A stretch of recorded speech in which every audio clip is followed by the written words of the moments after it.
Hi, everyone. Welcome back to the podcast. It's been a minute.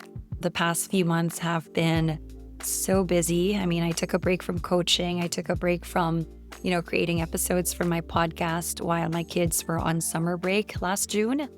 And, I'm sure all moms will understand what it means in terms of, the time that we get for ourselves during school breaks. Not much, at least for me. But it was still a lot of fun. It was very eventful. We were traveling. I was out in nature a lot.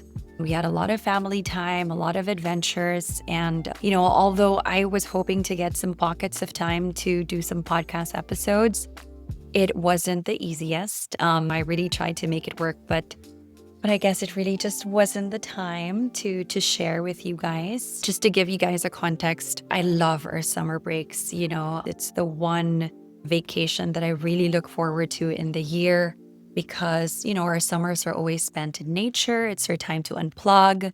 It's our time to slow down and to really recalibrate and not follow strict rules. Because for me, I feel like during the whole school year, my kids are always so busy with school, with after school activities, with parties, with play dates. So I feel like summers is really the time for us to be bored and to come back in our own energy and to just bond as a family. So I really look forward to that. And that always gives me a lot of inspirations. That's a time that I get to read. That's a time that I get to reflect and really just, it's like a nice retreat for me. And I really come home feeling super filled and bursting with inspiration. That's it for my summer update. What I actually really wanted to talk about for today's episode and what I really want to share with you guys is human design. So it's been a long time coming. I've been wanting to share this in this podcast for quite a while now. In my coaching spaces, I talk about it a lot. Even in my personal life, especially in my personal life, I talk about human design a lot. If you have interacted with me in the past 2 years, you'll know that, that this is my jam. I've also started incorporating this in my coaching sessions, and it's really just so amazing to see that each time I share this with my clients, I really see the magic that it has. It's really helped me so much, and I see how it's been so helpful for my clients as well. So I really want to share that with you guys today. I remember when I was first introduced to it, I was literally floored, and I really couldn't believe how on point everything was. It was so accurate. I found out that my energy was meant to come in bursts and spurts. My energy is not as consistent as I guess what the society wants us to be. I used to try to always be in the space of always doing, always wanting to produce something, always creating something like really masculine and just always moving forward. But that burnt me out so many times. And so when I found out that I'm meant to have energetic surges, that's how my energy is meant to operate, and I'm meant to retreat and sort of gather my energy back after I create something. I'm meant to create space to recover and create space to kind of allow, new ideas to cook and really experiment with that.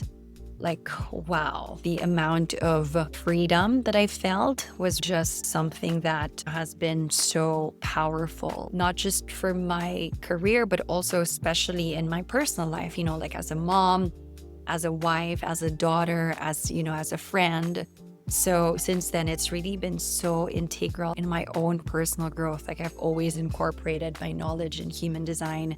And like I said, it really helped me so much in my relationship with my husband, with my kids. I realized the amount of pressure that I was putting on myself also definitely trickled down to my relationships. And when I allowed myself to breathe and once in a while take that rest, take that space, and not to always be on, it really allowed a lot of light, and it created a lot of harmony in myself and with my family.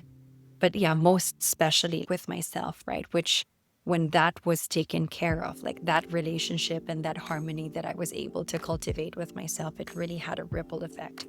And like I said, human design is one of the tools that I use in my coaching practice. It's been one of the most, life-changing, liberating, mindset-shifting modalities that I have in my toolkit. It really helped my clients shift their perspectives about themselves. It helped them release a lot of limiting beliefs, some ideas that they have about themselves that are not really serving them anymore. It really allowed them, and when I say them, also myself, right? Because I'm like my first case study, right? So I first practiced this on myself, practiced this on some of my close friends, and then I was able to kind of share it with my clients. And like I said, I saw how it allowed them to really understand themselves on a much deeper level, and it really kickstarted the whole process of coming home to myself, and for my clients coming home to themselves and sort of like aligning back with themselves again. Like that's why a big part of, why my podcast is called Your Aligned Self Podcast is because of human design, because it really helped me align with my authentic expression, with who I am, with what I love to do, with what I stand for. So I really want to just share that with you guys today, and hopefully it will also, spark something in you in a way that it definitely ignited, such a powerful shift within me. So what is human design? Human design essentially is a system that gives you your energetic blueprint, right? So it will show you how you can operate at your best and how you can sort of best use your energy productively, right? So if you want to find out what your design is, you can go to myhumandesign.com. You can go to geneticmatrix.com, and then, it will ask you to input your birth date, your birth time, the place where you were born, the city where you were born, and it will calculate your design using, I guess, like a similar system that NASA uses to track astrological movements, So that data is actually very accurate. You can pause this video. You can also go to those websites first so you can find out your design, but otherwise it's fine. I'll also be sharing a lot of information in the next episodes about energy types, and we can really do a deep dive on that. What I love about human design is that it somehow weaves together really ancient wisdoms, right? Like ancient schools of thoughts, like the chakra systems, the energy chakra systems, Kabbalah tree of life, Chinese I Ching, astrology. And then with that, it weaves together some information on modern science, like epigenetics and quantum physics, on biochemistry, on astronomy. So it's really sort of like an amalgamation of, the spiritual and the modern science. And the system will get the information, and it will calculate your design, and it will show you how, like I said, how you can best operate and how you can use your energy in the most productive way. So for me, just the fact that it blends spirituality with science, that's really what drew me to it. I'm such a data girl. I need facts, I need science, I need tangible, grounded explanation. Especially in my line of work as a coach, I need to be able to explain things. But also, what I have learned in my personal journey is that we also have our energetic body. We have our physical body with our physical senses, our sense of taste, of seeing, of hearing, of touch, right? But we also have our subtle body, our energetic body, our aura, right? Which is also, just as important. There are things that our mind cannot fully explain, but our bodies can deeply feel. Sometimes there's an energy that we feel when we enter a room.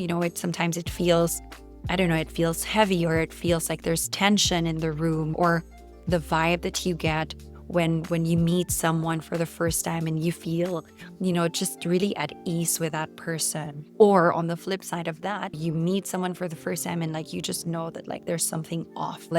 On paper, this person looks amazing. On paper, this person is checking out all the boxes, but for you, it's something just feels off. So human design really just gives language to, to those energetic feelings that we have. And then it grounds it with some scientific facts. Some people actually call it the science of differentiation, because it shows us how each one of us is wired to express our energy in in a very unique way, like almost like a personal blueprint that kind of help us understand why something that would normally work for someone else might not work for us. It's like it beautifully reminds us that there will always be a different approach for different people. I always say, like in my coaching spaces, I would always explain it as, like the idea is we all come into this world with our own unique strengths, with our own purpose, with our own mission, with our own way of expressing ourselves. We get allocated everything that we need in order for us to thrive in this world. But somehow we try to make ourselves fit in this cookie cutter version of, what we think we need to be in order to be successful or in order to be happy. It's like sometimes we imagine someone that we really admire, right? So we think about this person or we read up on this person, and then we find out that, okay, this is what this person did to kind of get to where she is now. And immediately we think, okay, that's exactly what I need to be in order to be successful as well. And that's what I need to do, and that's what I need to follow. And the amount of times that, people have come to me to say, Bianca, I've done everything that the book tells me I need to do. I've done everything that my friend told me I need to do. But how come I'm still here? And then doubts start to creep in. Like, am I not motivated enough? Am I not creative enough? Am I not strong enough to be successful? And to that, I always say, what if there's nothing wrong with you? What if you just have a different way of operating? What if you just have a different approach of doing things? So there's really no one size fits all cookie cutter version of what success looks like. I mean, like, frankly, I think that thinking has just let us down, like, again and again. I mean, like, we don't need to pattern our path to everyone else's success, right? We have our own compass within. Again, we have our own gifts to share. We have our own purpose. So everyone has something valuable to share in this world, right? And so I think where human design is really helpful is that it tells you, what those gifts are, right? What you're here to share, like what your strengths are, what those strengths are that have been naturally, I guess, been built into your design, right? So you can cultivate them, so you can focus on them rather than trying to be someone that you're not, or, trying to be something that's not in your design. So it's a lot less about what gifts are better, what strengths are better, and it's more about how we can use and sort of utilize those gifts that we have. Because at the end of the day, like, if you stay in your lane, right, and the person next to you stays in her lane, instead of trying to do your job, like, just imagine how well things are going to work, right? How harmonious everything will be. Because the more you focus on your gifts and, the more you embrace it and accept it, right? The more the universe will really place, certain people and possibilities that will help you make, your magic happen, right? So this way you also save a lot of frustrations of, trying to bend over backwards, just trying to force yourself or trying to, to be someone that you're not, only to realize, like, wait a minute, this is not who I want to be, and I think that is really one of the gifts of human design, at least for me, because it released so much of my judgments. I would have judgments that, I'm not creative enough, I'm not confident enough, I'm not motivated enough, right? But really, these things are just stories, right? That we create, or at least for me, that's what I've created through comparing myself to other people, right? Comparing myself to other people's paths. But human design kind of made me realize that no, I have my own path, So when I learned to really stay in my lane and embrace that and be okay with the things that I'm not, things really shifted for me, and it really shifted things really fast. It released so much judgments, not only of myself, but my judgments of other people's processes too. It's like my daughter has her own way of doing things. My husband has his own way of doing things. My business partner, like, has her own way of doing things. And so not everyone has to be, not everyone has to do things my way, So like that sense of kind of righteousness was also definitely eased. It really eased up for me, and the relief and the lightness that that I just feel from not carrying those judgments and not trying to like control people really just invited so much. Again, like I keep saying the word harmony, right, in my life, like just both internally and externally. I always say it was like an energy update. It was really like a catalyst, like that really kick-started my software update. I'm now on my iOS version 2.0, and it's really so amazing because I learned to kind of trust my path better and trusting what I enjoy doing rather than shaming myself for the things that I actually really enjoy. Like if I enjoy talking to people about spirituality, then I'm going to follow that, instead of trying to force myself to like things because that's what society thinks is, it's best for me. Like I've had a lot of clients who've been trying to, make things happen for them career wise based on what their parents told them to do or what the society has told them to do. And, when I started asking them, is this really what you want? Is this really what lights you up? And then they say, actually, no, it's not what I want. And when they started following the path of what they really like to do, or at least, integrating things that they love to do in the things that they currently have now, wow, like the shift really, like the trajectory and how things just started flowing in their lives. And, like it also created a lot of ease in how they kind of approach life. And I thought it's really just wonderful to see. I mean, in human design, we say that we tend to be drawn to the things that we like for a reason. And so the things that we like to do, even the people that we like hanging out with, there are some people that you're naturally drawn to and connected to, even though some people are like, oh, she's bad news or whatever, like if you are called to have this interaction with this specific person, trust it, right? Because usually there is a reason behind it, right? There's either that person is meant to teach you something, or you're meant to teach that person something, or that person might open a door for you so that you can discover things for yourself, or it might like there's so many reasons, right, why you're so drawn to this person. But if you keep stopping yourself from following that because you're trying to follow other people's paths, then the alignment is just going to be sort of missing. And that's when life will feel like an uphill battle. That's when you'll have a lot of resistance, right? When you're not in alignment with how you're really meant to be. So yeah, that's that for what human design is. So another big concept that human design has is this idea of deconditioning. So the idea is we all come into this world, already living our own design. Like if you look at kids, right, they're filter free, they're so joyful, they're just in their own energy, and they're just so happy, right? They're so innocent, just really following what lights them up.